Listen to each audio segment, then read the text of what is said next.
There is a myth. When the first ships arrived to a specific continent, all but a few indigenous people could see them. The mystics.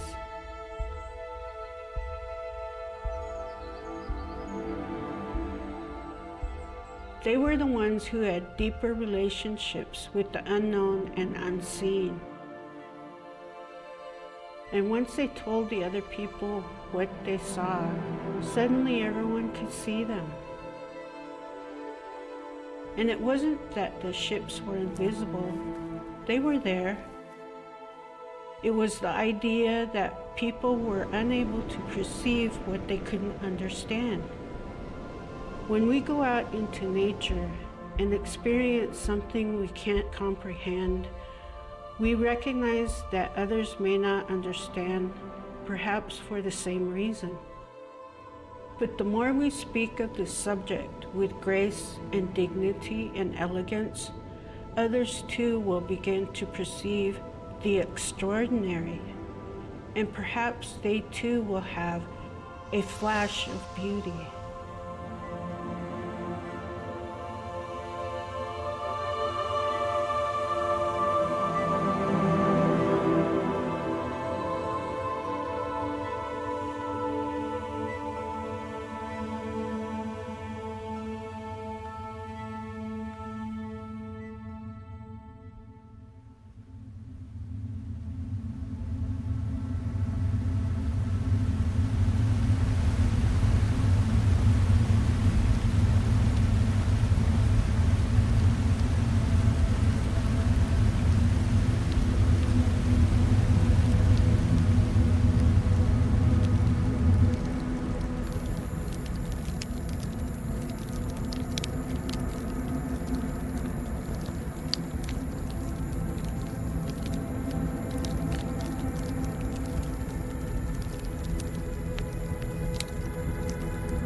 Oheha, Tikali, Danahuto.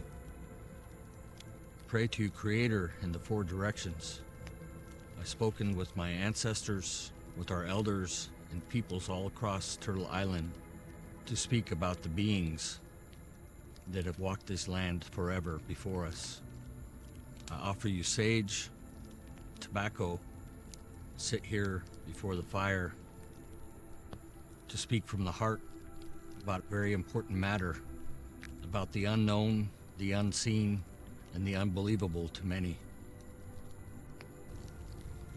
These beings that we're going to speak of, I ask you forgiveness for talking so plainly, talking so openly.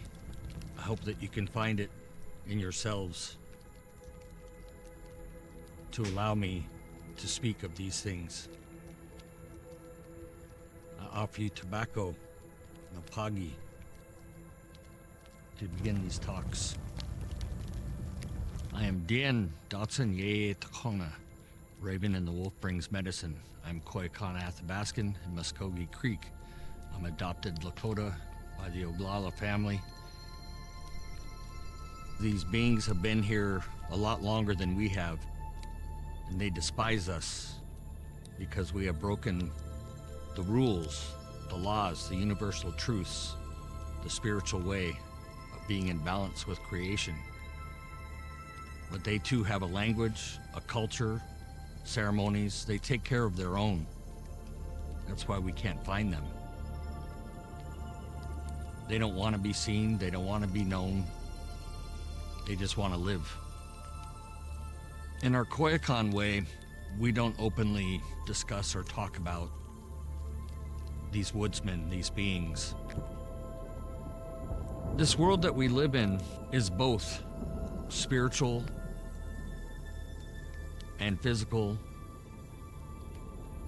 Some people like to use the terms interdimensional, but it's all the same thing. They can seamlessly move in between. The way that they live in the world without the ego, without constraints of the language and the understandings, and the ego of science takes us away from that instinctual, primitive way.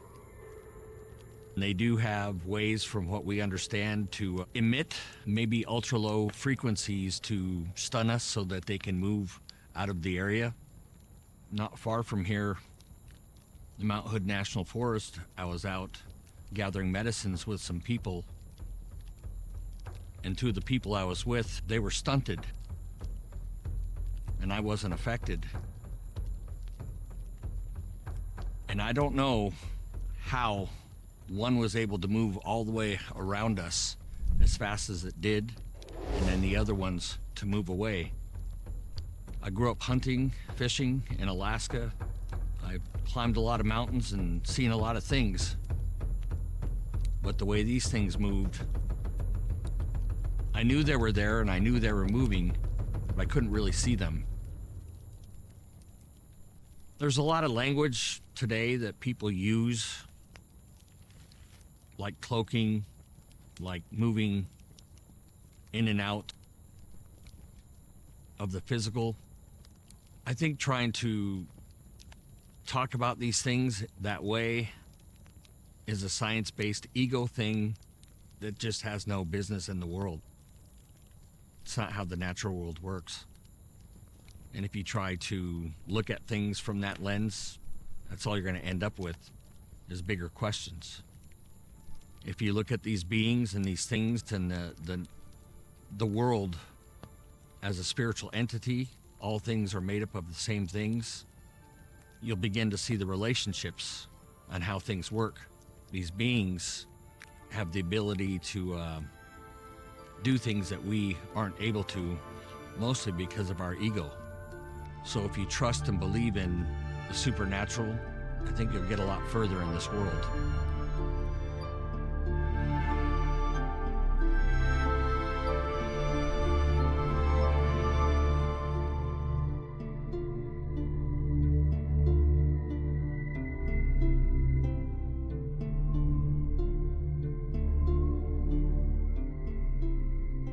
I'm a timber cruiser, and I collect timber data, meaning the sizes and the health of the trees. And so we put plots to not go out and count every tree. It was late fall, almost early winter. And as I arrived in this area and I started working, I was into it for about an hour, and then I got into this creek. As I would go around and measure the trees within my plot, something was moving, and I kept looking in that direction and I couldn't see it. And then as I finished up that plot, then that's when it vocalized at me.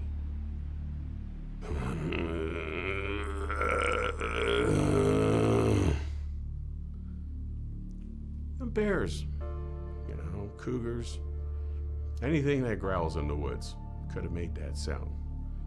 But what made this different from hearing those sounds was this sound was projected at me, and I felt vibration go through, like a wave through my body when this sound was projected at me. And I put my hands up, and my whole body was tingling. And I was like, I'd never felt like this before. And I was like, what is that? Because it did it twice. So I dropped down to the ground where there were no limbs, and it was so dark over there, I couldn't see anything, even on the ground. So I finished up, went to my next plot, and then it did it again as soon as I stopped. I jumped in the truck, I started up, and I hightailed it out of there, and I got out. When I got back to the office, I met up with my other co-workers, and I told them about what was going on up there. I says, I need help. I need help finish this up. I don't want to go back in there by myself. They told me about their experiences, different places, and they said, we know what's there, and you can finish that by yourself. We're not going to go out there. So that was my first experience with them.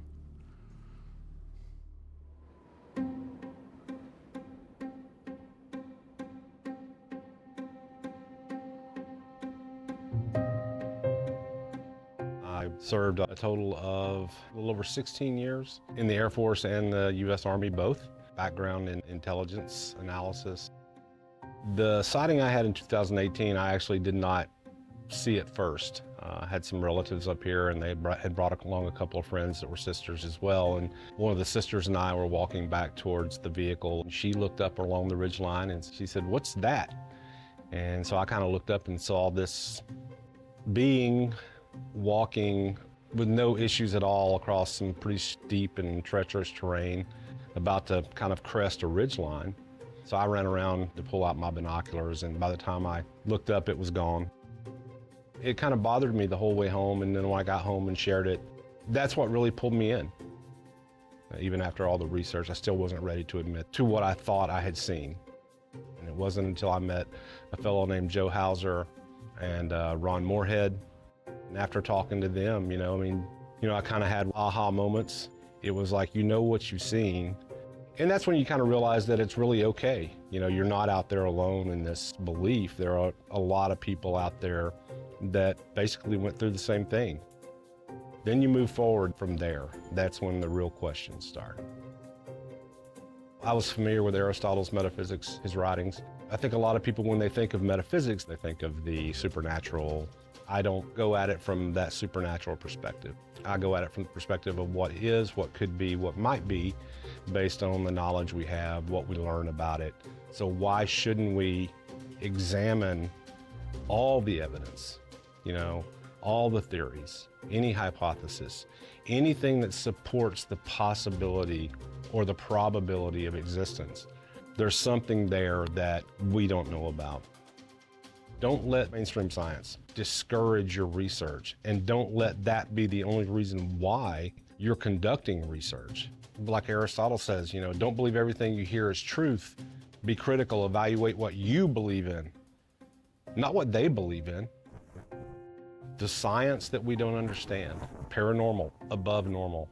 The problem is that there's such a stigma associated with that term. Don't limit yourself, because if you limit yourself metaphysically, then you're not going to see what might be right in front of your nose. You have to have belief in yourself. No matter how difficult it gets, you have to believe in yourself. And there's a saying that the most powerful thing in the universe is a belief.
Darrell and I met at the Cottage Grove lake bed. Darrell wanted to meet a local. He had just moved to town, and he didn't really know any locals here that were into such a strange subject or hobby.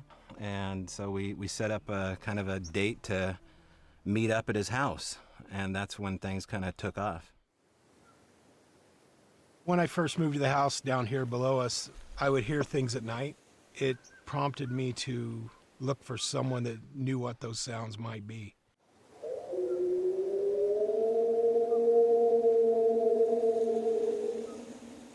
We were over the hill here probably as the crow flies 3 to 5 miles. And we come around the turn and Toby's like, "Hold it!" And in the bank were these giant impressions. Looked like someone took a basketball and just about half of it stamped it right into the soil. It's rounded, and it's got hair striations in it, and you can see there's actual hair within it, right there. There's a black hair. Oh, bring your shadow out just a bit there. And then there's hair down in here. So all together, looks like 2 knees, hairy knees, and a long right something, maybe an arm. At an angle like this, and this arm is down in here. And this one, this hand has made that disturbance. Those knee prints gotta be something's knees. Are those with- bear prints? No. Is there anything bearish about that? No, because a bear would have claw marks. Okay. And if it was What about a coming- bear's knees or a bear's elbow? A bear is not gonna lean down on his knees on the side of the road. Okay. Besides, he would have touched the top somewhere. What about an elk? No, Clydesdale, moose, Yeah. elephant, none. Sasquatch. None of the above. Yeah, maybe something with hairy knees. Oh wow, that was pretty cool when you were zoomed in. Yeah, on you the see that bottom hair? left. See that hair? Oh yeah, and then 2, 3, yeah, you and could see all those the- wrinkles? Yes. Oh, look at that big one, guys. Oh my gosh, that's a good one. Oh, Hold that one up. Whoa! You see that one? Oh yeah. That's good.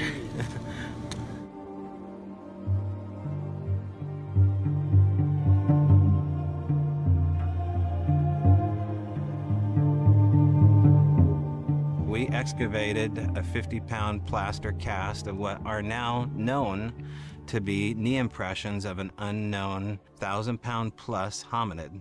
Then we had them looked at by a Boeing engineer who did the weight displacement. We had the hair tested by a vet.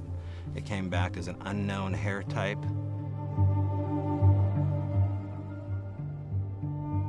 Then we brought him back to the property and we put him inside that shop. And when we did, that's when everything started happening around there. As soon as those knees went inside the garage, it was like the gates of Valhalla opened up for a paranormal researcher.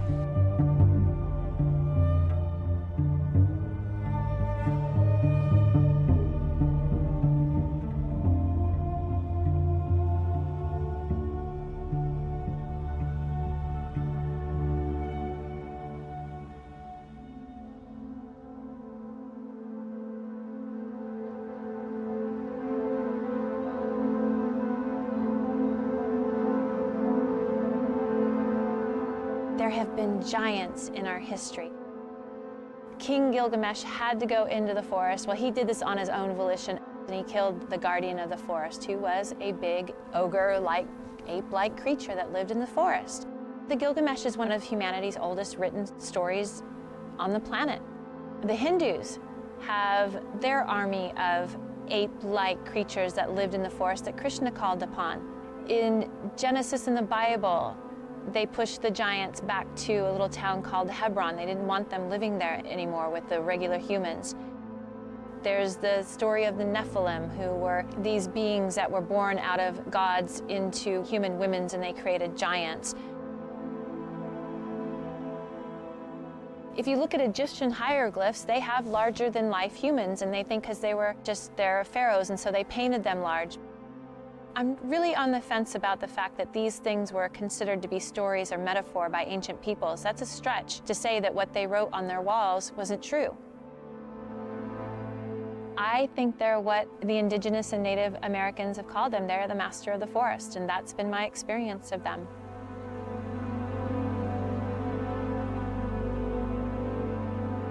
I was born and raised Muslim. The most prominent chapters in the Quran states that God is Lord of the worlds, with a plural. We don't know what that means. We don't have all of the answers, but we know it says worlds, not just world. So part of that faith for us is the unseen world, which we believe in angels and other beings. And then there's one specific verse that says, and he creates that which you do not know. And for us, that is all we need to hear. We believe that God gave us math and science as a way to explain creation to us because we are logical creatures. It's not a competition of God versus science. Our knowledge of the universe and Earth is if you could take the tip of a needle and dip it into the ocean, and the amount of water on that needle is our knowledge and compared to God's knowledge of all the oceans. So we really know nothing.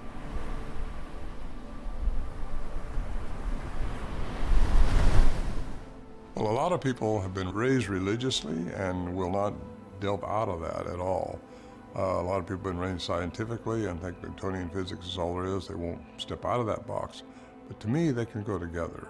They don't have to be separated like that. I don't think spirituality and quantum physics are that far apart. Nikola Tesla said, what one man calls God, another man calls the laws of physics.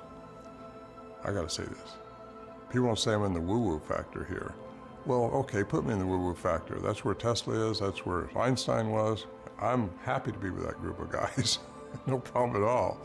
That's the woo-woo that people are talking about. Just because you don't understand something doesn't mean it doesn't exist.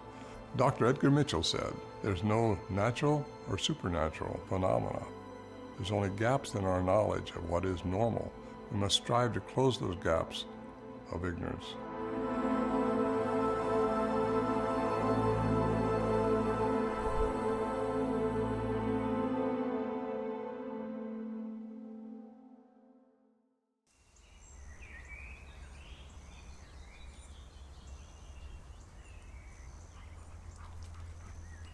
We are beings both of matter and spirit.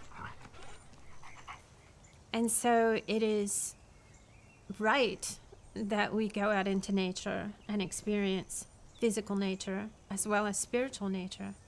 And when we entrain with the spiritual aspects of nature, then we come into a place of balance, and that's when the gates open. When we're in a place of balance, both intellectual and spiritual, we're able to perceive both realities, visible and invisible. It simply takes walking out into nature. From my perspective, because of my worldview today, when a person has an encounter with the paranormal or the extraordinary, it is an initiation. And I think that everyone at some point in their life gets the invitation. Not everyone RSVPs. Sometimes we push it aside, but it is nature's way of showing us the true reality as it is, because nature is visible. It's an ecosystem, it's complex. But there's an invisible aspect to nature as well, the spiritual aspect, because everything is physical and spiritual.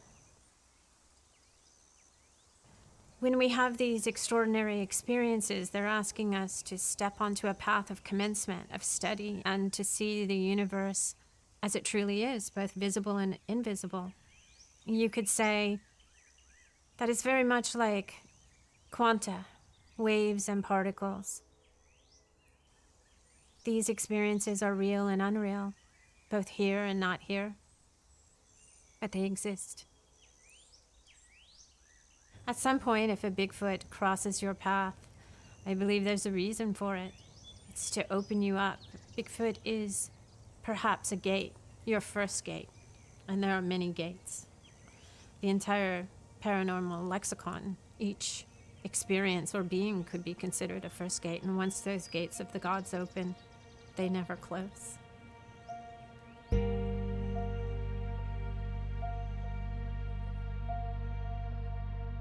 When I go into the woods, my intention is always to have an open heart and to have experiences, good experiences, positive experiences. That's what I receive. If you go into the woods fear-based, guaranteed you are going to receive that energy. That's the way it works. That's the way thought works. That's the way consciousness works. As you open up the heart, you are expanding, and energy-wise, you are feeling different frequencies around you. And when you go to the woods and walk in the woods, you start to get in alignment with this energy. And this energy will present itself in different 3D forms at first. You will ask a question and you will receive an answer. One perfect example of that is I had this little epiphany. I'm kind of known for taking a sketchbook out into the woods, and I like to journal and I like to sketch every day. While I was hiking, I was asking, why is it that we get one footprint and that's it. Sometimes you'll just see one footprint of a large nature, of a large something. And I had this epiphany where it wasn't really that they were stepping into 3D and presenting a foot. It was more that I was resonating and actually expanding my own frequency and stepping into a different density. And that presents itself in a different dimension. Immediately I was like, if I could just write this down, I'm gonna forget this thought, if I could just write this down. And within 100 feet, there was a stick on the trail that had a little red sketchbook hanging off of it. And it was empty. This was a completely empty sketchbook. It was brand new, and it was just hanging by this little, just like this, off of the limb, and there was nothing in it, absolutely nothing. It was a brand new, clean little sketchbook. You know, at first I was like, okay. My physical 3D heaviness kind of just said, no, you know, somebody lost that, somebody found it, somebody put it up on the stick. And then I realized, you just asked the question and you got the answer, and this was the answer, and this is the book. In 2010, I had a drum workshop, and I didn't expect anything to happen other than for people to come together and have a good time and enjoy making a drum.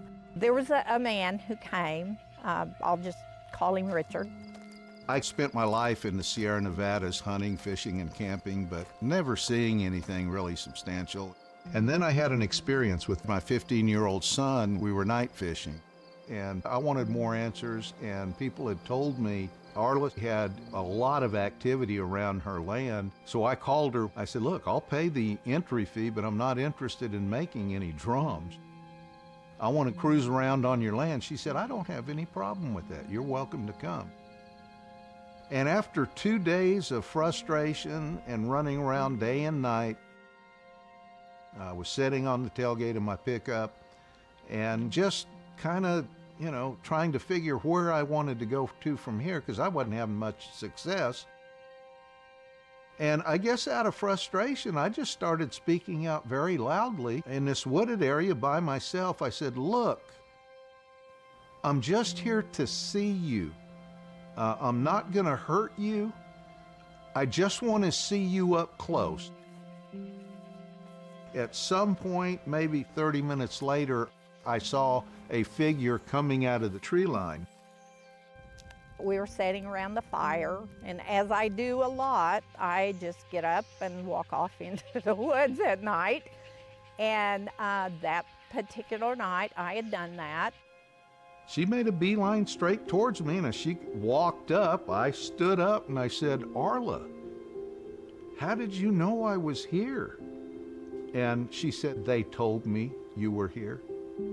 And you got to understand, I'm still a little bit skeptical here, but I'm thinking in my mind, that's a pretty good trick.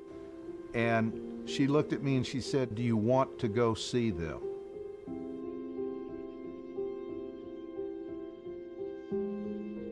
This is a man who had been in law enforcement of one kind or another most of his life. He had a good heart, a really good heart. So I told him, I said, come on, let's just go walk in the woods. So we took off to go down to the woods. It was a little bit of a walk, several hundred yards, and she started calling various names out loud. And it wasn't but just a short period of time, I began to hear heavy footfall movement coming from a creek on the other side of that fence, maybe a couple hundred yards, but I could hear the dry leaves crackling. And then I start hearing more footfall and noise coming from the northeast, and then more from the south, at least 3 different directions, could have been more. And I'm looking for flashlight glimmer, some kind of light source in that near pitch dark. I mean, I'm serious, folks. I was pretty nervous and confused a little bit. I wasn't in my comfort zone. I was kind of casually, you know, subtly looking, but not sure what I would see. And I hear following movement in the brush. Something was paralleling us. We walked on down to the woods, and he had the experience of his life.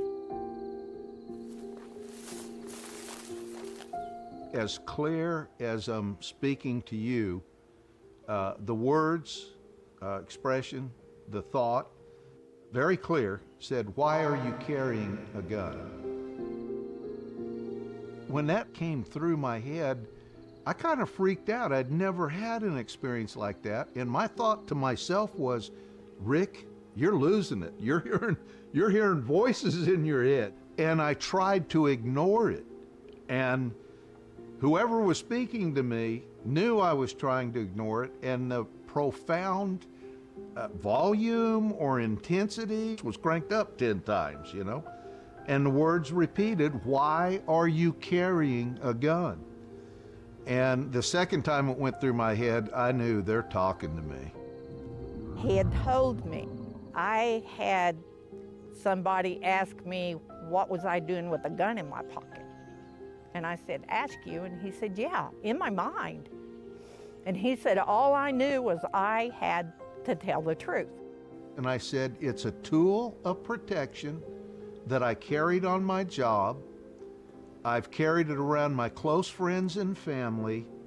I've never hurt them with it, and I will not hurt you now." And at that point, the voice said, "Step away from Arla." They knew he had a gun. He answered right, and they told him to step away from me. And that's what he did. There was not an ounce of surprise or expression on her face. She just warmly smiled at me and she said, "Do what they tell you to do," you know? And I will say that's probably one of the hardest few steps I've ever taken, because she was their friend. I didn't know what I was encountering. It was like I was stepping off the edge of the Grand Canyon or something. I had no idea what was going to happen next. The atmosphere is almost electrically charged. It's almost dizzying, you know, overwhelming. And I just kind of turned and tentatively walked back, and down about 50 feet down the trail, and this tall, hairy shape stepped out from behind the tree, massive shoulders, the classic artist illustration of a Bigfoot, you know. And he stood out, looking right at me. I couldn't see his eyes, but I could see the dark recessed, you know, eye portion. There was a 2/3 moon out, but I got a clear look at him. My jaw dropped open. I'm gawking at him because I'd never seen anything like this that close. And then I see movement, and a young female steps out from behind the tree, the same distance on the trail. After that happened, I had a paradigm shift in my thinking.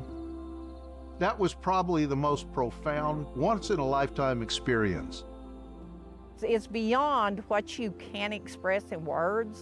When something like that happens, it's, I can't, you know, I can't put it into words. It's just really special.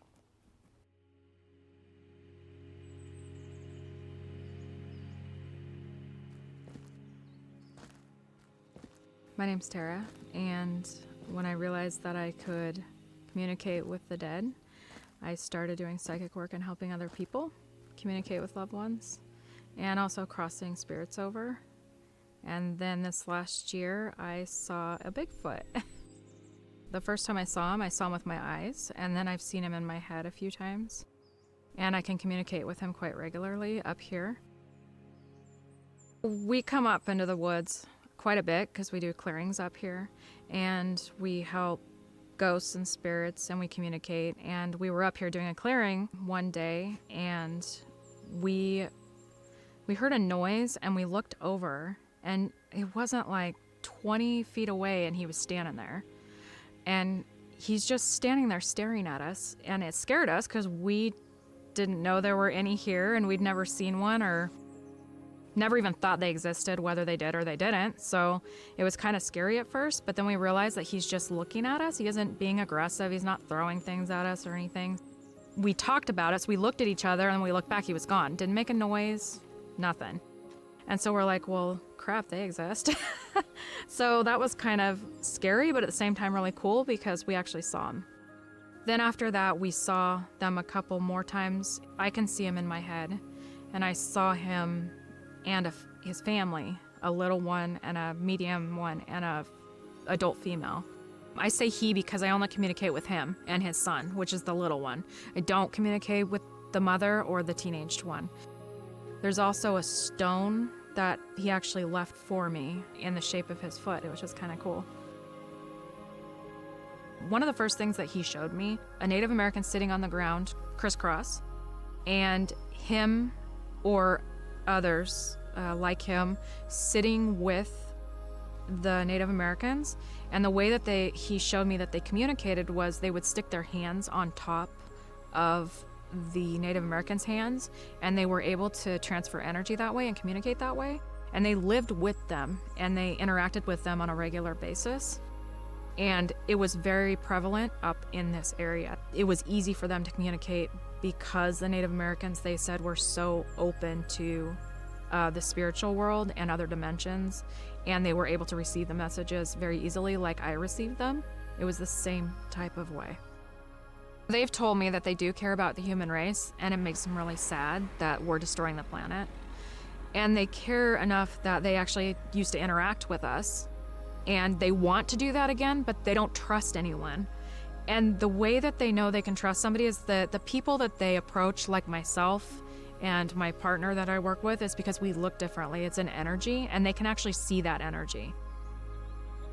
So if they see somebody with that energy, they will approach and watch from a distance. And if they know that they can trust them or interact with them telepathically, they can at least get a feel and know if they're going to want to interact with that person. It takes a very long time for them to get up to that, though. They're here because they want to be here, and they're here and they will communicate with people if you have the right intentions, and they know it if you do or you don't.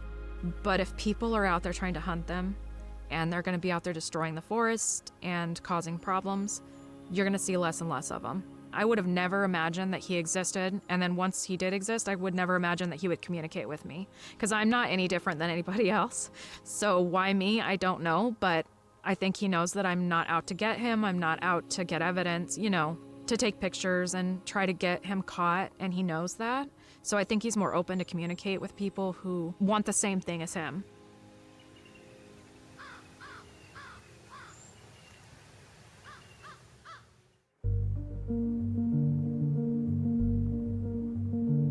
When we brought the knee impressions back to Darrell's house, it was fairly obvious that these were large human-like knee impressions. And I turned to Darrell and I said, listen, it could get really weird now.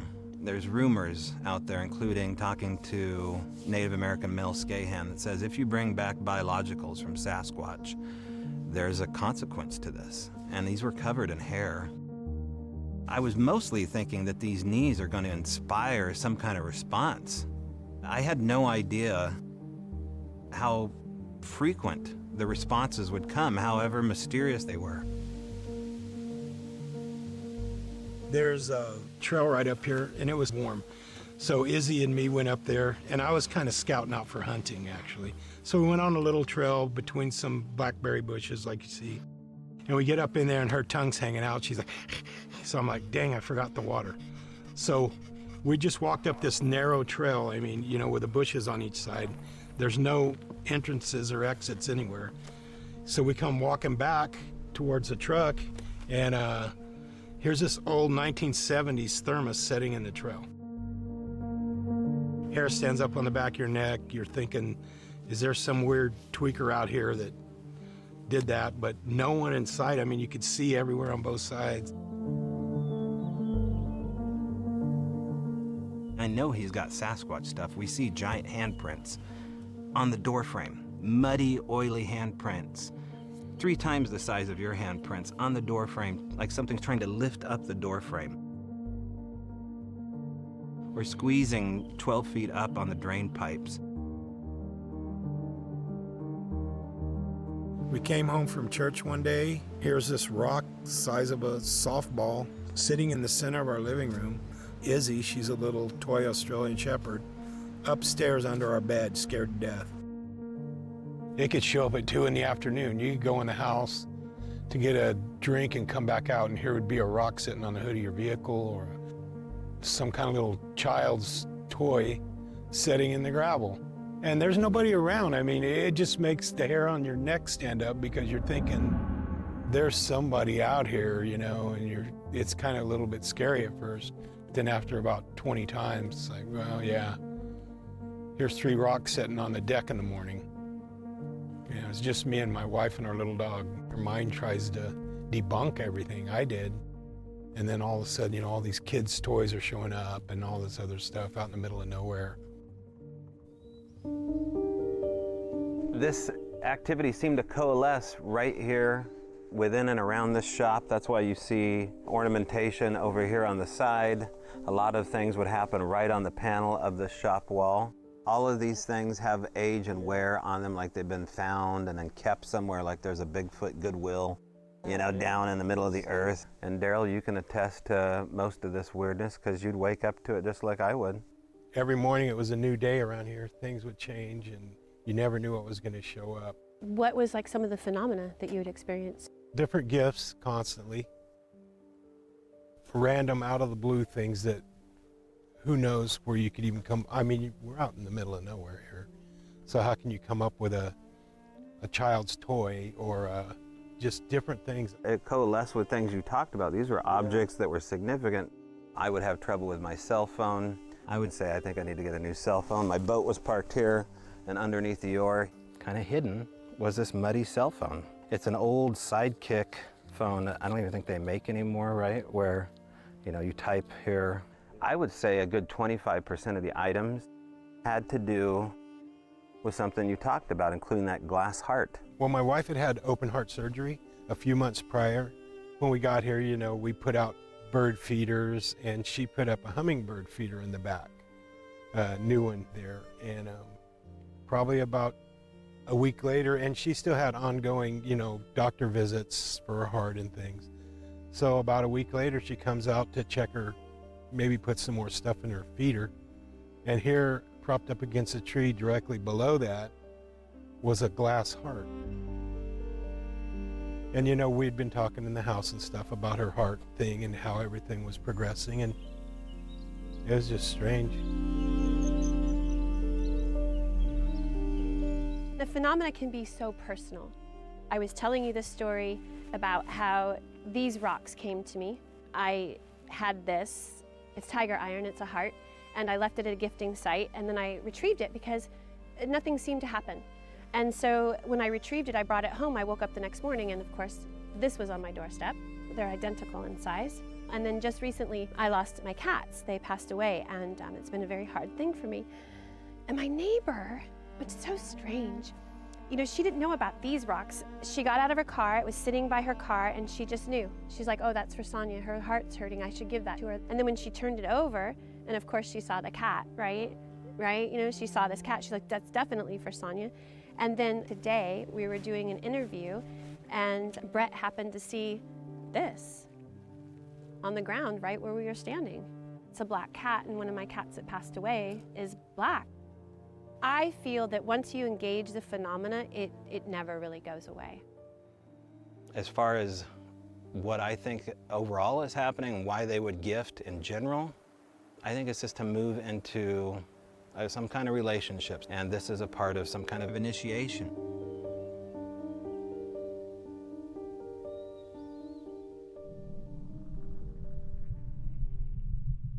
Darrell and I both agree that the origins of the activity seem to be coming from the tree line behind his property, and if we're ever going to get to the bottom of this, we're going to have to leave the confines of his house and go into the forest. Darrell found a spot I would come to nickname the aloon, or the aloon lab. We called it that because the night that we cast the knee impressions, there happened to be a full moon that was rising, known as the aloon. Right after COVID happened, I came down here around, I believe, the 1st of April, and So it was a day like this, and I just stepped out of my Jeep and I said, listen guys, we're in a lot of trouble. I know you're here somewhere listening, however you're doing this. And I said, I think we need to meet because we're in a world of hurt and we need help. Can you help us? Can you get us some kind of treatment or cure? I spelled "can we meet" out on these little blocks that I have on this altar stump down in the woods. And a couple weeks went by, I went back to Washington, and Darrell shows up, and the blocks had all been rearranged on top of the stump. Okay, I got down in here where your blocks were. I know we wrote "can we meet" the other day, and now it looks like it's all, there's like a T with some little things on top, like a toe pie or something like that. It was almost phonetically my name, right? Tobe. One of the blocks got moved down to here. Looks like there's something black on your little rock and your blue rock is out. Oh. Ooh, I don't know what that is. It's nasty. So we had it looked at by a mycologist. It is called black witch's butter. It is a cure for upper respiratory disease. And if ingested, it is a way for you to meet the land spirits. What are the chances, right?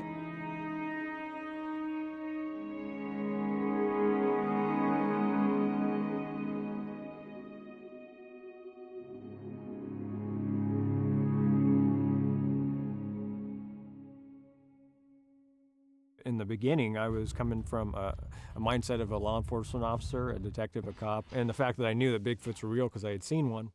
I was a full believer in the fact that these things were either an ape or some sort of a relic hominid, and they were just really rare. And that's why they had existed mostly undetected up to this point. This whole body of knowledge that I'm building, there happens to be a lot of glaring things that I can't deny. And being a law enforcement officer and a detective, I have to consider all the evidence. Even though that I'm a black and white, type thinker at this point, and I'm not really considering anything paranormal, I'm having to consider my own experiences at this point and that of other people's experiences that I have talked to, and I'm starting to account for a lot more of this strange evidence because I'm talking to witnesses, and some of these people are telling me this stuff that's consistent among them, paranormal type stuff like mind speak or other weird stuff. A guy told me that he watched one cloaked one day, and he described it to me just like the movie Predator. It's like he could see it, but he couldn't see it at the same time. You could see the form of it, but it was standing there. And I had heard that many more times too throughout my research, and I had read reports online that claimed the same thing, and the people describe it just like the movie Predator.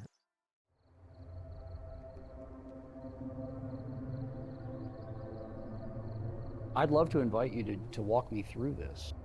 Really, organically, I find this so interesting. If you want to see my reaction to this on a first-time basis, you have one opportunity to see my first response. I see something moving. It almost looked like plant material falling down. Okay, so what did I just see here? Oh my goodness.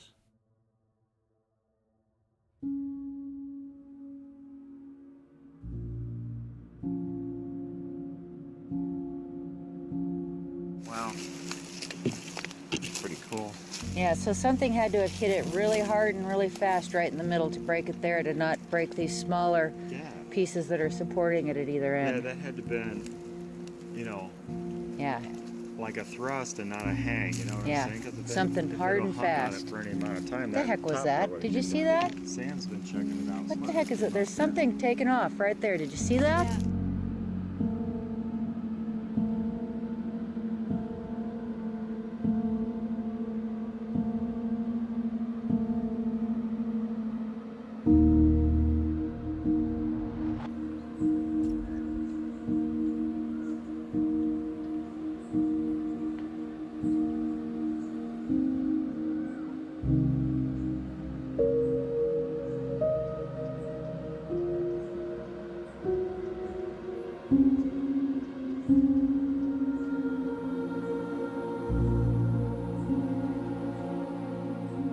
I was standing right here when it happened. This wasn't here then. This has since fallen. We were discussing this log right there. I looked right straight through across from over here, and I saw this black head pop up. He was about so high, triangular shape. There was no neck. He was solid black. He turned and ran that way. He was all arms and legs and hair. And my friend Sam was right here. I saw the tree here blocked the view for me for a second, and then I saw him just a little bit more there, and then Sam turned and stepped and blocked my view. And at that point, we thought maybe he had crossed the trail and the people on the trail were gonna get the sighting. But they never saw him. The next day we came back and you could see where his tracks went right down into a hole in this debris pile from when they logged back here years ago. You know, what I'm looking at is in the region where this movement, this vertically downward movement is taking place, I'm looking to see whether there are any effects on the stuff in the foreground, right? You know how there's that hanging, that brown branch. And so that's the first place my attention is drawn, is to see whether the stuff in the foreground is somehow drawn into the effect, and I don't see that. You know, you get older and you move off to the woods and you start looking, but you don't really think anything is there around you because you've been raised to think that they're not real. And then one day you discover that all of the things that you've been thinking about all those years really do exist. They're really out there and they're not that far away from you. What I saw was the black head popped up and ran. What the camera picked up looks like something from a Predator movie. And I was pretty shocked by that. We had to put it on a bigger screen to get a bigger look, and at that point I realized, okay, this is something that my camera can't do. That was really life-altering for me, because up until that point, I didn't believe in the woo, not like I do now. You know, I had seen Sasquatch vanish into thin air and I had rationalized it. I had seen vegetation being mowed over by something that wasn't there and I rationalized it. And until I had the cloaker on video where I could look at it and go, I saw this, I know what this was, and this is what the camera captured. Now I believe. Now I get it. I now know that this happens. But when you're actually walking on the trail and trying to convince yourself that there could be an invisible being standing 6 feet from you, it's really difficult to get that mindset and think in that mindset. And I struggled with that for a long time. You know, even now, you know, when things happen, your mind wants to rationalize and go with the things that you were raised to believe are normal. When you sit back and you analyze it and think about what happened, the things that surround this experience gives you lessons, you know? It's not just that Sasquatch exists, it's that Sasquatch can do this and this and this. Oh wait, and he can do this too. Huh, that kind of thing. I could just sit here and scrub this back and forth for an hour. This thing that you've shown me here on this tablet is kind of troubling and interesting at the same time. I haven't seen anything like this in the context of Bigfoot, because this implies things to me that go far beyond some hairy creature skulking around in the woods. At this point, I no longer look at the Bigfoot image as being the primary, certainly not the exclusive way that whatever this thing is can manifest. And so, you know, it makes me think of the Bigfoot image as being almost an arbitrary avatar for something else.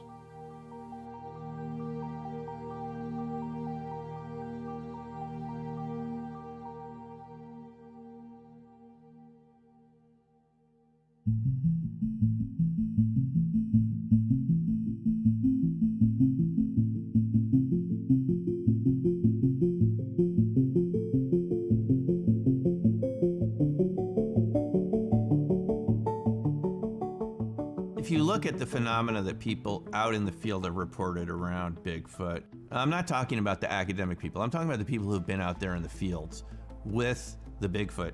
What they report experiencing and sensing is very similar to what people report who experiment with coherent matter. There's some of the same phenomena going on. I think it's really reasonable just to suggest that these could be overlapping phenomena. All of these phenomena that we call paranormal, some underlying symptoms here that we always see: sudden temperature changes, strange smells, strange effects on batteries, cameras going out, electronic equipment acting in really strange ways. I think if you can base some of this in science, it allows us to have the grasp of what's going on, and it allows us to stop calling it supernatural and paranormal, which I'm not against. But let's say what we're calling supernatural and paranormal is basically another type of physics that we're not familiar with. In our day-to-day experience, we perceive things that are either solid or liquid or gaseous, like the atmosphere. And we're also aware of other states of matter, like plasmas, which is the next state of matter, which is ionized gases, and we see those in fluorescent light bulbs and in lightning. But there's a fifth state of matter beyond plasmas, and that's when the matter gives up its individual identity and becomes a quantum coherent structure. And all the particles now are at the same temperature and the same frequency. When they do this, they can change states and do things that ordinary matter can't. For instance, the ordinary matter that we're used to just can't become invisible like that. The chair is not going to disappear, but coherent matter can work in ways that ordinary matter can't because it's based on quantum principles. So it can easily go into what's called a cloaked mode. And the reason we know this is true is because people who've worked in the CIA have come forward to talk about this. We know the Department of Defense monitors the US for all sorts of abnormal, out of the ordinary types of matter and energetic properties that would maybe indicate that there's been some sort of attack on the US or something that gives them an indication that something's off. So that's a type of matter where it's beyond our ordinary sensory ability for you and I to see, but with the special equipment, you can pick it up, you can detect it. You sort of have to wonder whether there's other types of life out there that's already, using those states of matter, that's sort of interacting with those states of matter, maybe even based in those states of matter that's already indigenous to the Earth. And that's how you kind of get into this discussion of dark matter relic neutrinos. The relic neutrinos are something that's really interesting that we've only learned about recently. Those are the original radiation from the cosmic background from the time of the Big Bang. These are particles that decoupled from the rest of the universe, we're told, 1 second after the Big Bang. And they're still radiating down on the Earth because they're coming from the far edges of the cosmos. Why relic neutrinos matter to us is their wavelength is big enough to interact all the way up from the subatomic to cells. We're interacting all the time with energy that's coming from space that's invisible but has a slight energetic effect, and scientists generally agree it's a small component of what we call dark matter. The reason that dark matter is so important is all of these models of cosmology that we have, the so-called double dark model, is dark energy and dark matter. These models say that there has to be another type of matter out there that we can't interact with directly, but we interact with gravitationally, and that there's something like 10 particles of dark matter for every particle of regular matter that we see. So if you look around the room, you look around the Earth, you look around the universe, you think you see what's going on, there's 10 times as much matter that you don't see. That means that we're interacting with something all the time. It's probably absolutely critical to biological life to have this energy source from relic neutrinos. There's actually more to it than that, because we emit the same wavelengths, again, from our body, from biological interactions. This has been referred to as chi energy. The reason this all matters is because this gives us a particle that can drive cold fusion reaction. And initially when we heard about cold fusion from Fleischmann and Pons in '89, the theory was not developed enough. There were people working on it. It goes back quite a ways, but we didn't hear about it.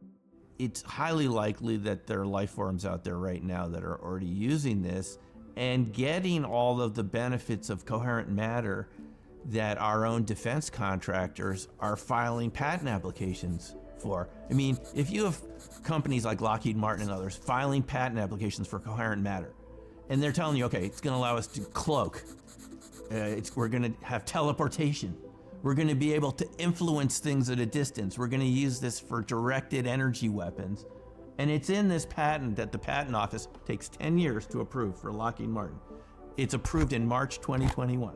If they're getting patents in coherent matter, I guarantee you there's other life forms out there that already know how to do this, and they're using cloaking, they're using teleportation, and all the other sorts of really interesting quantum effects that have an evolutionary advantage in survival with other life forms, other organisms, the ecosystem that you're a part of. And the reason you would expect that, it's very simple. Nature doesn't waste anything. We know from every single thing we've ever looked at that nature doesn't waste any energy. It recycles everything that it can, in our bodies, in any biological system for maximum efficiency, right? On one hand, they've been telling us, oh, cold fusion, that's not real. That's a fantasy, it's junk science, but we want a patent in it. You can't have it both ways. So I think we can see what's going on here. There's a level of science, maybe it's classified, maybe it's not, that has to do with creating other states of matter. Ball lightning is something that's been of interest for a long time to humanity. It's been seen for hundreds and thousands of years, and it's been seen in natural circumstances. It's seen around thunderstorms. Before an earthquake, you would get ball lightning, orbs, and various anomalous light phenomena. Sometimes it just shows up. It can follow you around, and you feel like something is following you around. It almost seems like a living object, but you can also create it in the lab.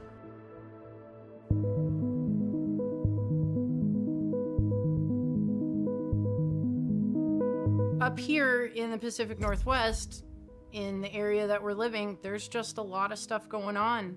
And I was experiencing these things and then actively researching, learning as much as I could. I found that going out into the field was the best thing to do, having those personal experiences. And what I found was that, yes, there are UFOs, there's unidentified things. Yes, there are Sasquatch in the forest.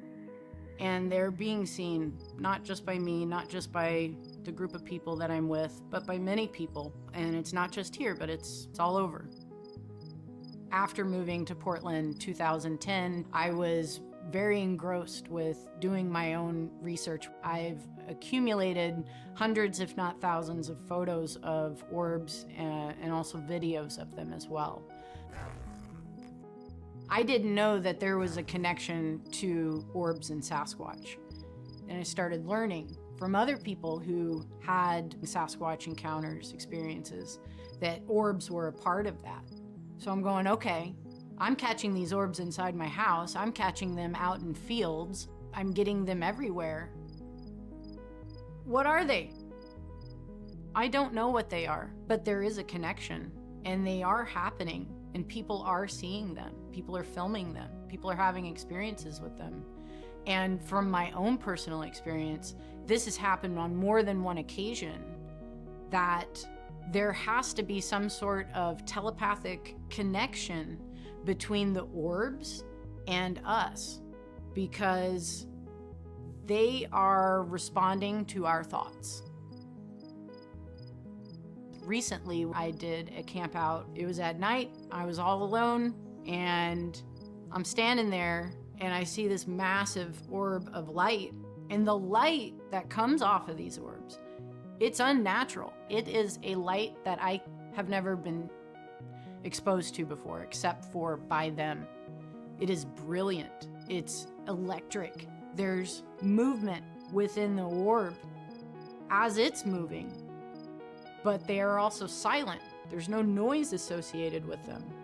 And so on this particular sighting, this orb just underneath the tree top level and just slightly inside the trees. And my first instinct when I saw it was, you're so beautiful.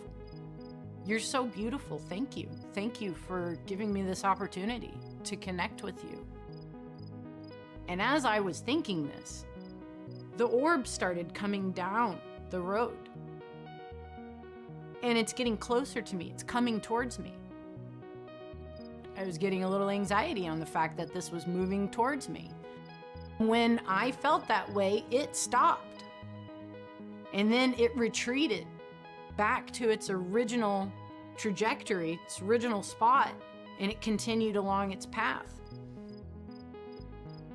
And then I watched it descend down to the ground. Is this a form of travel? Is that what's happening with the Sasquatch? Are they able to create an orb outside of themselves? Are they able to travel in an orb form? Is it something else and they're just in cahoots? Like they're in cahoots with what's happening in the sky? Not sure. I've always had the mindset that at least during and after these experiences, after I've had all these experiences, we say that there's magic in this world and that there's magical aspects.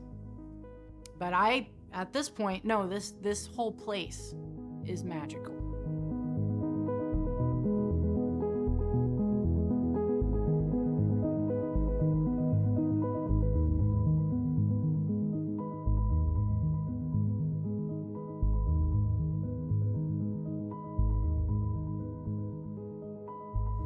The way nature does it with cold fusion reactors is it creates its own natural magnetic confinement system at a small scale. And that pressure, that nucleonic pressure, creates the cold fusion reaction. And this is from the work of Takeaki Matsumoto in Japan, who worked on this since the 90s. So Matsumoto realized that cold fusion was actually tiny ball lightning. That it was actually the same phenomena, which, I mean, it's kind of astounding. What Matsumoto is able to do is say, you know, these aren't all different phenomena. It's not all that, this is all the same thing. It's a type of gravitational collapse caused by electromagnetic energy. And I think you can see why this is classified now, because it creates anti-gravity. It's no wonder that some of these ball lightning studies from the Air Force are so heavily redacted. Interesting, I just saw another one of those tiny little flashes. Write this down, 1420, take 3.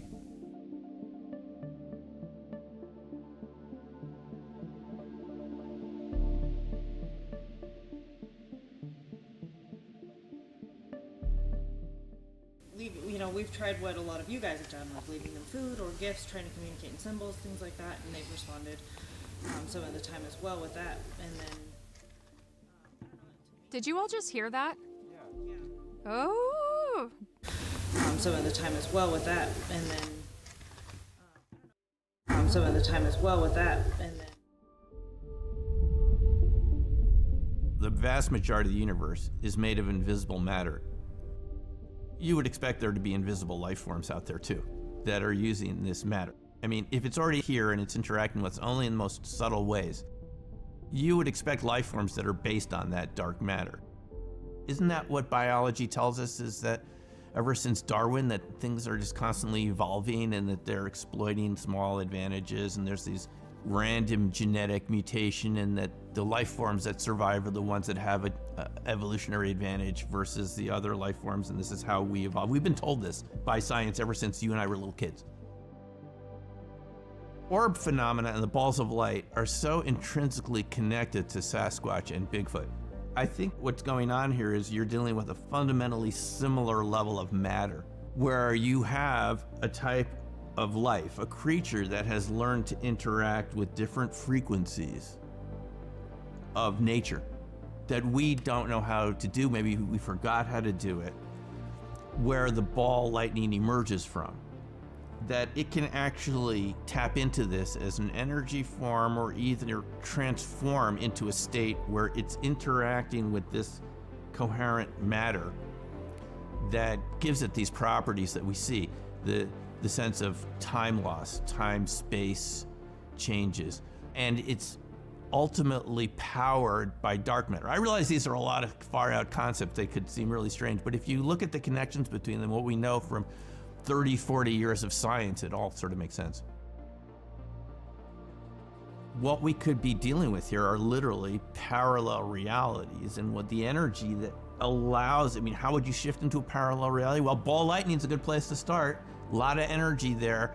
That energy may thrust you into a parallel reality temporarily, whether you wanted to go there or not. You just happen to be in that spot on the Earth where there's a lot of crystals or, elements that are conducive to charge clusters, and boom, you go through that, and you're now encountering other realities that maybe you wanted to encounter, maybe you didn't, but there they are.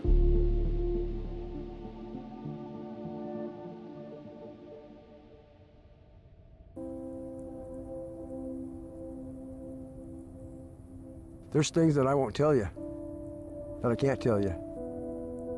All I can tell you right now is what goes on in these woods. And I'll look you right in the eye, I'll tell you, whatever goes on in these woods, don't take it for what you can see, because there's a lot more to what you can't see.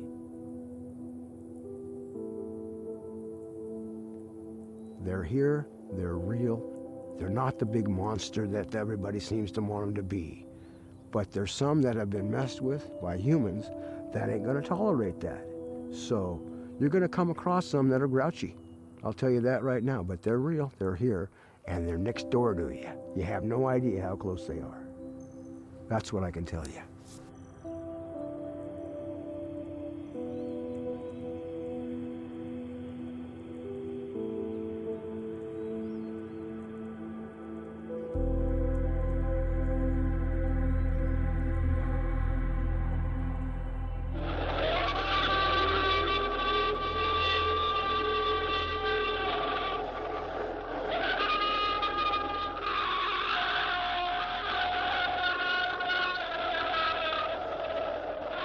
Well, we had these trees behind our house, and this is the part of it that's, I guess, the supernatural part. Well, then we started watching the wind blowing those trees, and those trees were dancing sometimes. And we were afraid we were going to wake up some night dead because the trees fell on the house. So we took the gamble and we cut the trees down, all three of them. Then, immediately after that, things started happening like, I'd be sitting next to my dog, Ork, laying on the bed, right next to the wall, and bam, bam, bam, bam, run outside and there'd be nothing. After we cut the trees down, we had this deer. This deer was bigger, lighter, and it would be right around the house. The other deer, they would be out in the field eating around, but this particular deer would be by the house. Every one of our family members noticed that deer. We had family chats about what a weird deer that was, how big it was, how much different colored it was, and how it acted different. I had a bedroom in the front of the house, and I was adjusting my blinds on the window there, and wow, my yard went right up to the woods, and I saw a bear in between two trees.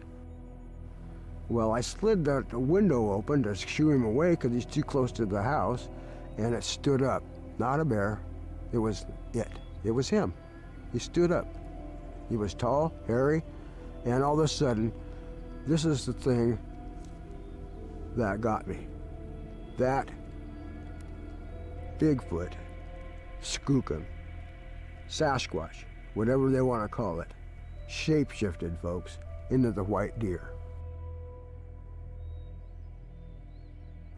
Just that quick.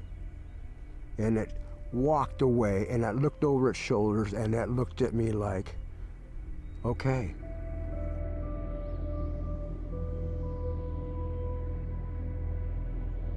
They shapeshift. I don't care what anybody says. They shapeshift. They did it right in front of my eyes. After that, for 2 weeks, I had this thing talking to my mind. At that time, I was trying to deny that it was a Bigfoot or whatever, mind speaking me. But for 2 weeks, this went on, and I'd go out to the woodshed, get wood, and I'd tell it, no, I'm not coming out. I'm not dealing with this. Well, one day I went out to the woodshed. I had no phone, no camera, no gun, no nothing. I went out to get kindling. And this persistent mind speak was just rattling me that day. So that day I said, okay, I'm coming out, but I'm gonna be the nastiest thing you've ever eaten, and I'm gonna fight. I'm gonna fight hard, but I'm gonna come out. I didn't know what to expect, I didn't. And I was very careful. I walked out there very quietly, very careful, and there was a certain place in our property that I knew where it was, and it knew where it was, what I was talking about. It was a little corner out there. When I got to the corner, I heard something, and I turned and I looked, and that cream-colored deer was standing 10 feet from me. I could have stepped over and touched it. It was looking at me, just looking at me. Boy, I started telling it how I wanted to coexist. I mean, I was telling it how I wanted to coexist, how I thought it was cool to be here with it.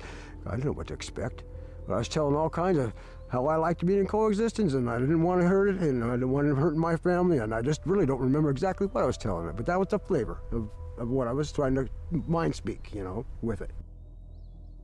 I don't know how long this took, but it looked at me, I looked at it, and we knew it was over between the two of us. It went its way, and I went my way. I never saw that deer after that. This is my philosophy about the thing. We see a deer, we can relate to that. We see a Bigfoot hanging around our house, we're not gonna like that, we're not gonna understand that. So, this was in a deer form, looking our house over, looking our family over, looking us over, to see if we were worthy. That's what I think. And when we had our little party out there in the corner, it was telling me that we were gonna be okay.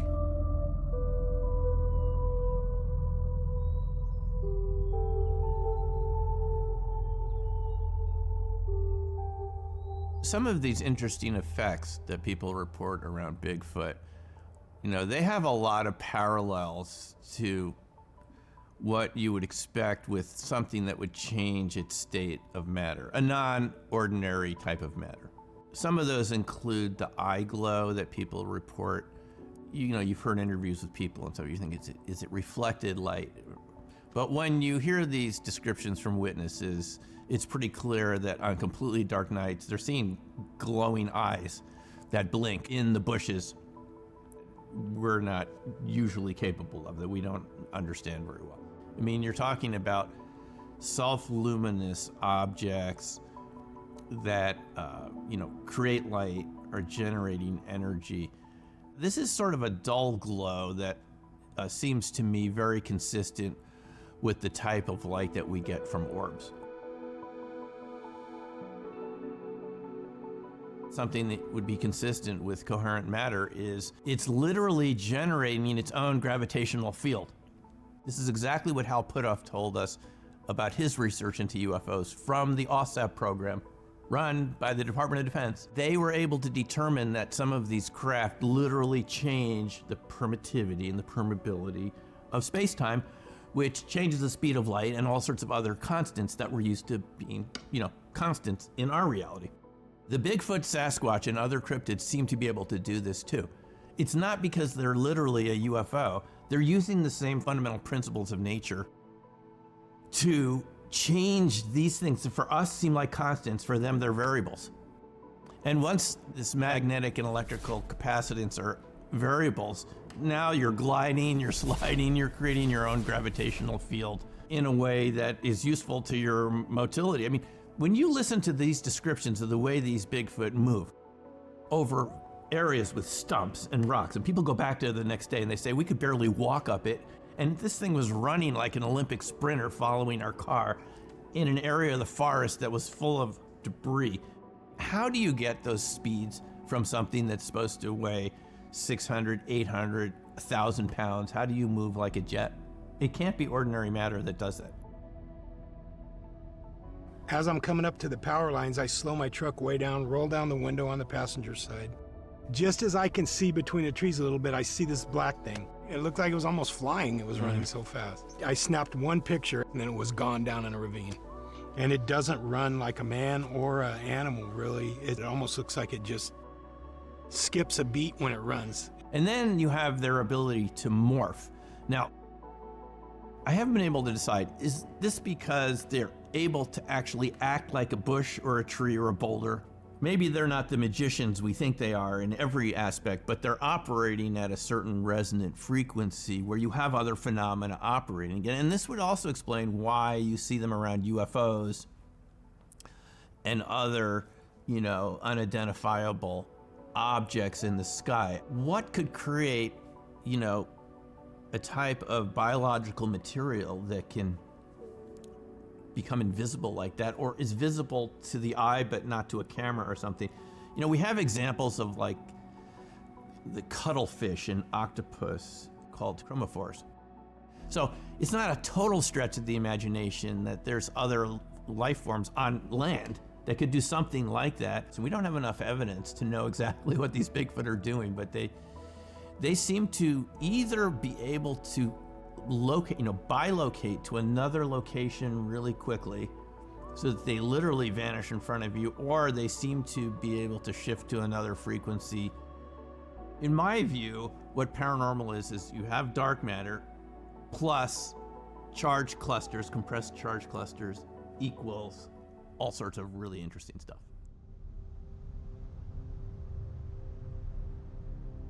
While we may be getting closer to at least having protocols, methodologies, and standardizations on how to find out whatever some of these things are, I'm not so sure that we'll ever know exactly what some of it is, because some of it just seems so strange and bizarre, and we don't really have a knowledge base to study that. Since the Renaissance, anything spiritual or conscious or metaphysical has been separated from science. And so there's been no scientific training for this particular type of topic. Even if we broaden our minds to realize that science isn't just in the box of mechanical cause and effect, your consciousness is part of the universe, and that's something that we should be studying. What is the physics, the science behind there being a consciousness? And many people have had, if you want to call them paranormal experiences, they've had near-death things, they've had religious experiences. All of that's within the universe. And you know what physics is? It's the study of all of the mechanisms that make up the universe. So to put something like that in a box and say you can't study that because it's fringe is just wrong, and it's just bad thinking. One of the things that this is doing for us is beginning to chip away at the stone a little bit, that it is okay to be a scientist studying things that for a long time people have thought were the weird ooga booga things you don't study. And if in the process of studying these things, we learn one new piece of science, one new piece of math, one new piece of physics, one new piece of anything, then that's better than we were before.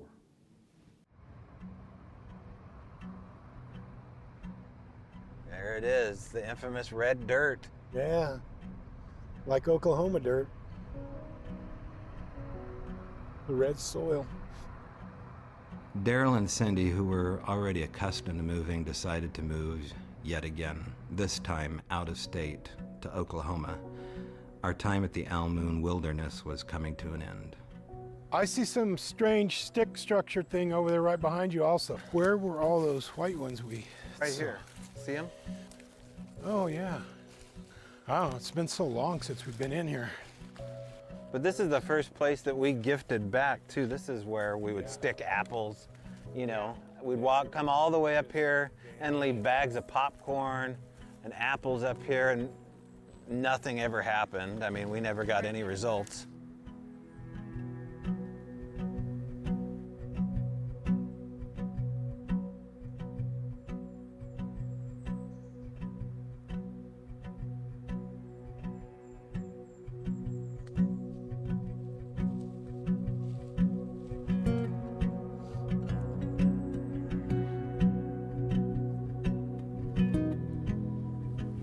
That's it, man. Last one. Yeah. That's a wrap as far as the aloon lab and Darrell. I don't know about me, but I don't feel like it'll happen at this spot.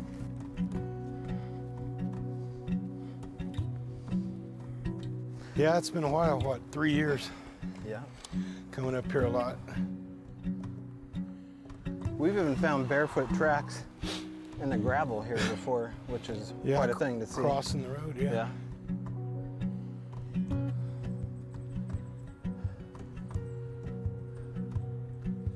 It feels done. Doesn't it feel done to you? Yeah, it feels like you're ready. You're already. Feels like they moved on. Yeah. You've moved on. They've moved on. Yeah. It's time for me to move on. Move on. Move on down the road.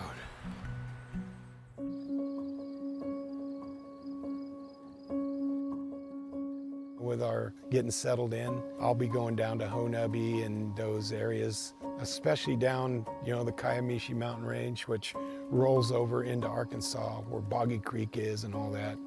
They've had Bigfoot sightings in there forever, a couple hundred years. And doing some squatching with my brother, he knows a lot of areas down there. So we're gonna go camping and see what we can steer up.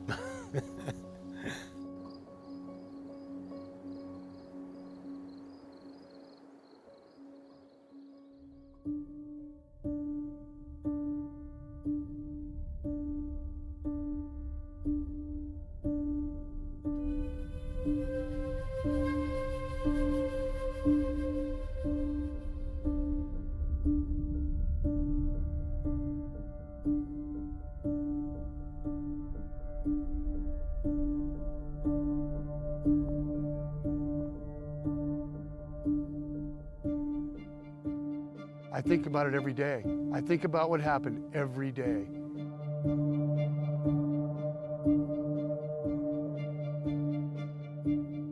And I try to rationalize it in my mind, that it could have been something else, but it wasn't. And you know what? I'm really happy that Cody saw it too, because if he wouldn't have saw this thing, what it did, I'd be still second-guessing myself today. There's an electrical pole that carries power throughout the houses out here. It was right next to the pole where you could look at the pole and see where the top of that figure was before it had started to condense and become a different object.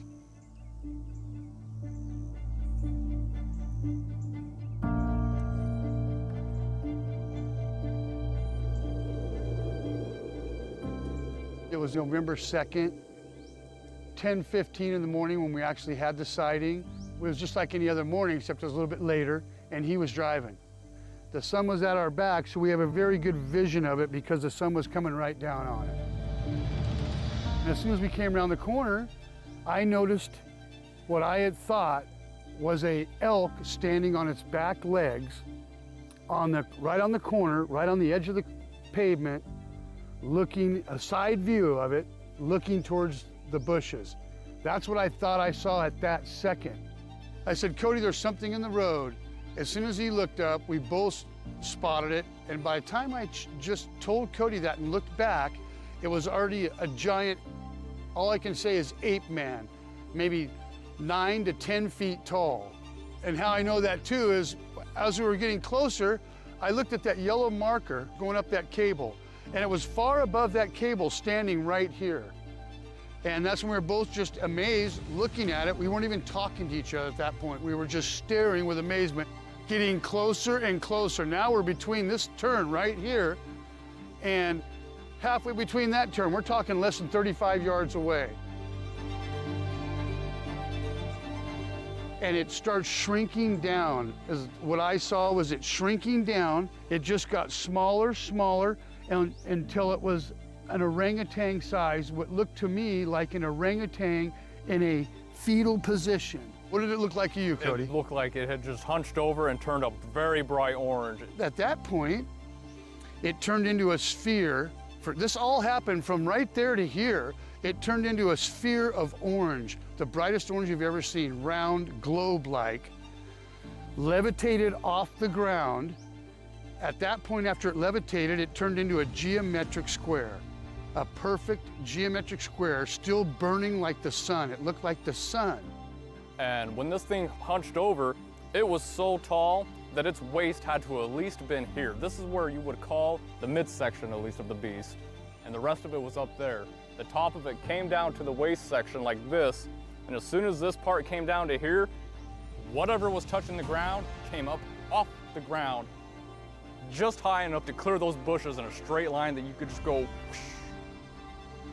And that's where that flash of light came from that it just left. Our eyes couldn't keep up with how fast it was going, so it looked like a streak.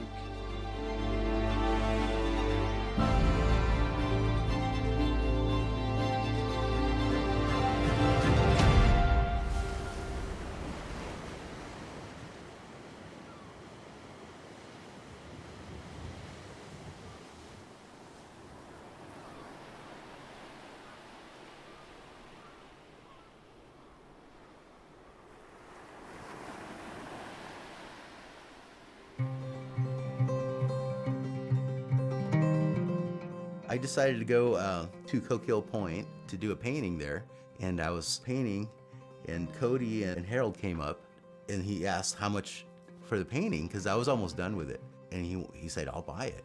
So he called me about 2 weeks later to pick up the painting, and he told me, if I describe something to you, you think you'd be able to paint it?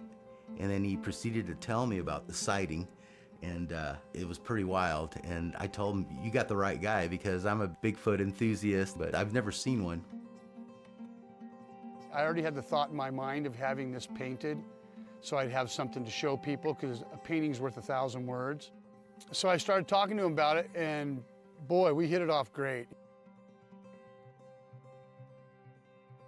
You know, I wasn't surprised for some reason, because I've heard some wild stories, and you know, I've never had an encounter like that, you know. But I had been listening to Sasquatch Chronicles, and a lot of the stories involved some supernatural things with Sasquatch sightings. I was thinking, wow, that's amazing, you know, like you might have a piece of the puzzle here, you know, that explains a lot of the elusiveness and, you know, why they can't find a body. You know, these guys might not be, you know, physical.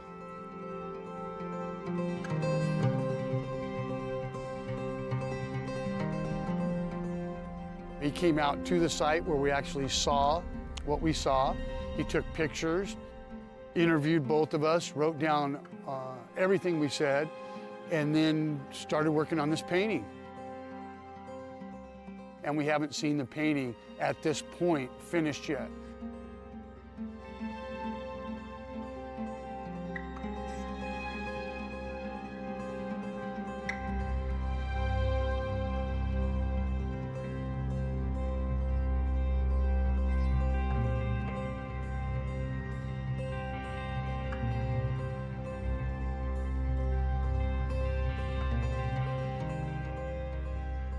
There's a lot of stuff that we don't know. We don't know everything. There's a lot of mysteries in this world, and you should keep your mind open to all the possibilities out there. It's a mysterious world, and it's amazing.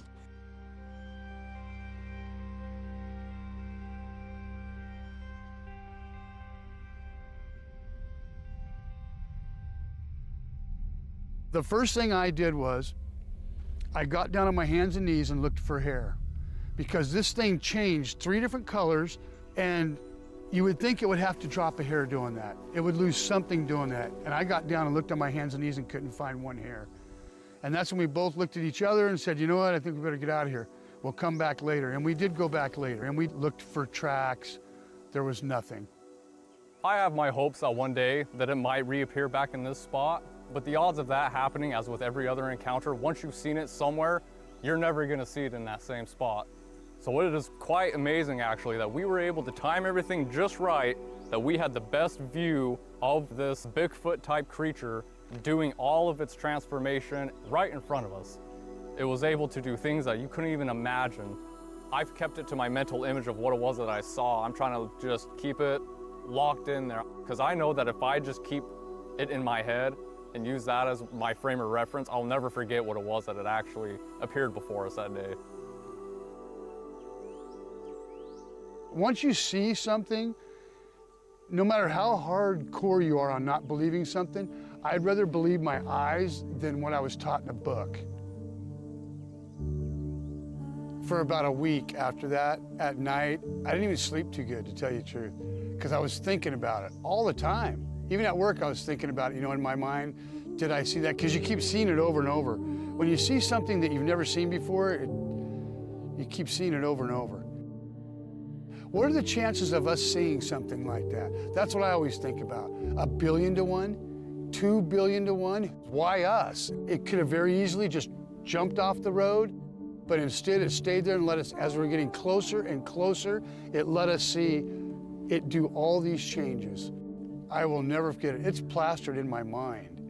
If you would have had that experience, you would never forget it either.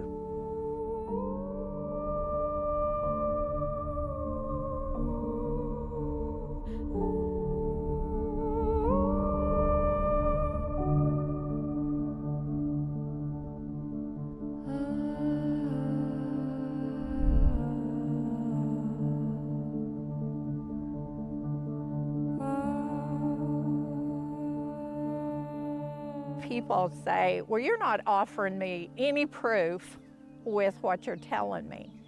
And I've told people across the United States and Canada, anytime I've ever been speaking or been at a gathering or whatever, you don't have to believe anything I say. You really don't. I'm not trying to prove anything to you. But I would ask you to file it away. Just put it back somewhere. And then if you have an encounter, or you have somebody that you know and trust has an encounter, then you can go back to that and say, wait a minute, I heard this. So don't throw it away, just file it away.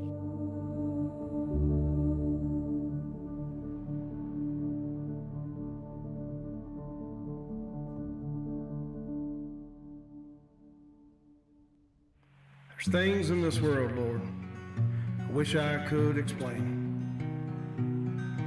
Like those senseless killings and our obsession with death and pain. But I've seen another world, and it's waiting for you and me. With light so bright it'll burn your eyes if you try to see. Life is strange and it has a way of showing you what you don't know. Like how can an extinct day make footprints in the Himalayan snow?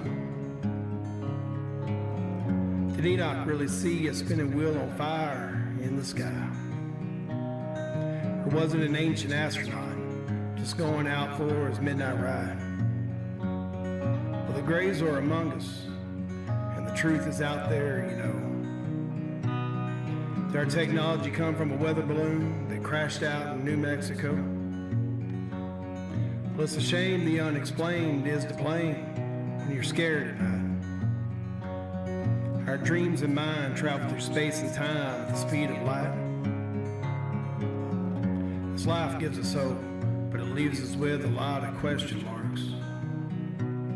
Was Prometheus' plight to steal the light, just to leave us all in the dark? Well, I've seen a shapeshifter and a coyote trickster posing in a Polaroid picture, which proved to me there is more to life than what we see. Was Newton dropping LSD underneath the apple tree when he discovered a headache and the laws of gravity? Well, I felt the presence of God in the bottom of my bottle of wine. He said secrets would be revealed when we catch up in our place and time. Till then, it's chemtrails and fairy tales. It's not paranormal, it's normal. It's our view of the world that's subnormal, that's making it seem weird. We're the ones that have to rise up to, understand it. This is reality, it's normal. What's subnormal is our educational system and all these organizations that are dumbing us down. That's subnormal.